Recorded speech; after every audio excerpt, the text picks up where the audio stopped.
কত রঙের হাত ছানি।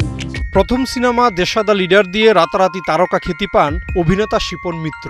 সিনেমাটি একাধিক শাখায় জাতীয় চলচ্চিত্র পুরস্কারও পায়। তবে প্রথম সিনেমার পর শিপন মিত্র একের পর এক মানহীন সিনেমায় অভিনয় করে হারিয়েছেন তারকা খ্যাতি।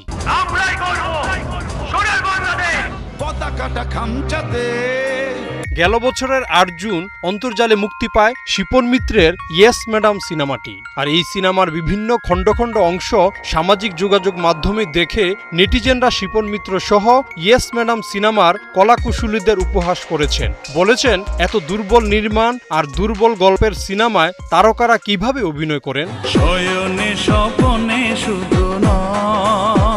মানুষ ভুল থেকে শিক্ষা গ্রহণ করে, তবে নায়ক শিপন মিত্র বারবার ভুল করছেন।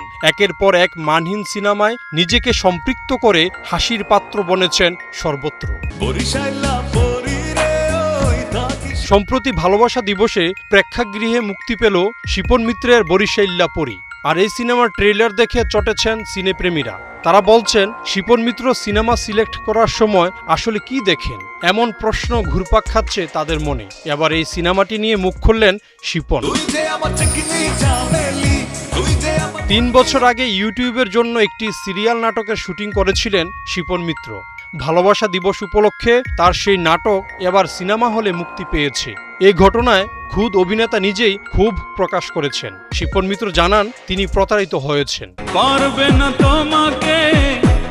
শিপন জানিয়েছেন, দীর্ঘ সময় আগে ইউটিউবের জন্য কমেডি ও রোমান্টিক গল্পের নাটকে চুক্তিবদ্ধ হয়েছিলেন। মাত্র 5 দিনেই শুটিং শেষ করেন। দীর্ঘদিন এ নিয়ে কোনো খবরই ছিল না। কদিন আগে তিনি শুনেন এটি সিনেমা হলে মুক্তি পাচ্ছে।